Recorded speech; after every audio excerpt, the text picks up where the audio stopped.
Este tema se llama De la vida en el campo y en la ciudad. Vamos a revisar primero el aprendizaje esperado que dice: construye las características de la vida diaria en diferentes ámbitos de la sociedad colonial que caracterizaron al virreinato rural y urbanos, tanto indígenas, españoles e interculturales. El énfasis nos dice reconocer las diferencias entre la vida cotidiana entre comunidades rurales y urbanas. Vamos a checar aquí el primer punto que nos dice cómo se puede distinguir una localidad rural de una urbana. Pues la mayoría de los países lo distinguen tomando en cuenta el número de habitantes de una localidad más las necesidades de cada gobierno y las características de la población. Aquí en el segundo punto pues nos hace referencia que en muchos de los países no solo consideran la cantidad de las personas que viven en dicha localidad, sino también se toman en cuenta criterios adicionales como las actividades a las que se dedica la gente y disponibilidad de servicios.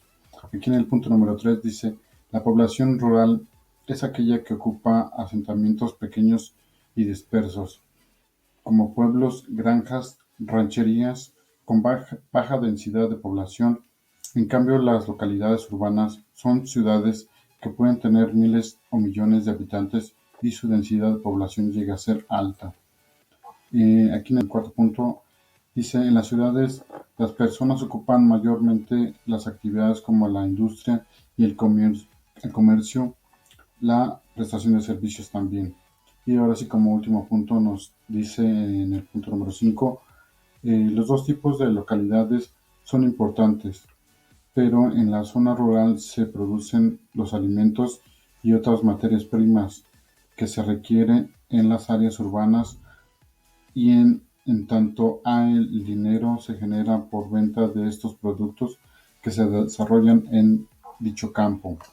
Bueno, espero que le hayan entendido a este video, a este tema, y si no fue así, pueden ir pausando el video y pueden ir deteniéndolo poco a poco para que lo entiendan mejor. Sería hasta aquí todo por este video. Nos vemos para la próxima. Adiós.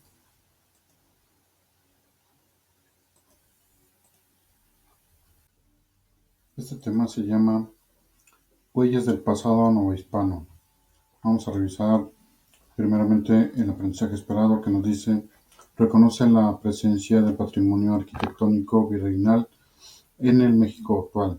El énfasis de este tema nos dice identificar las huellas arquitectónicas del periodo virreinal en su localidad y en algunas ciudades de México.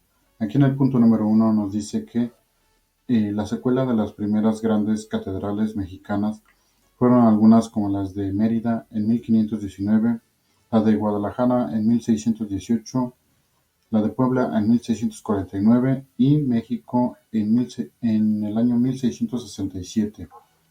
Vamos a pasar aquí al segundo punto que nos dice: fue retomada esta actitud novohispana a finales del siglo XVI y a principios del siglo XVII. Solo Mérida podrá haber visto cerrada su bóveda en los últimos años del siglo de la conquista. Las demás obras arquitectónicas deberán esperar al trabajo del siglo del barroco, en el que se vuelve a renacer la esperanza y se confirma la actitud vital del mundo criollo que se asienta finalmente en la ciudad de la Nueva España. Es decir que todas estas catedrales que se han construido, tanto Mérida, Guadalajara, Puebla y la de México, en estos años o en este siglo, eh, se dejaron como hasta ese punto hechas durante la conquista, pero después de ahí, avanzando al siglo XVII, comenzó a surgir toda esta construcción de las catedrales e iglesias con un estilo barroco, ya iniciando pues la era de la Nueva España y de toda esta nuevas construcción de nuevas ciudades aquí en este nuevo continente. Bien, vamos a pasar al tercer punto que nos dice que la catedral no es solo una iglesia, sino una gran iglesia con mayores dimensiones que las demás, en la cual manifiesta todo esa sociedad ese asentamiento de las sociedades y la hegemonía que tenía pues el reino, el poderío del gobierno.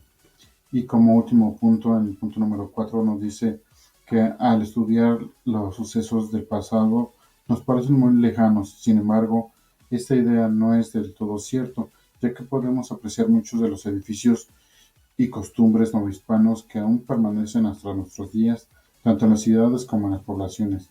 Pues todo esto son herencias que nos dejó pues el legado de la Nueva España, de esta evangelización y de estas nuevas tradiciones que fueron construyéndose poco a poco en la Nueva España y que hasta la fecha en nuestros días seguimos conservando y seguimos llevando a cabo.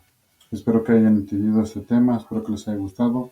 Cualquier cosa pueden ir pausando el video y pueden irlo viendo paso a paso. Nos vemos hasta la próxima. Adiós.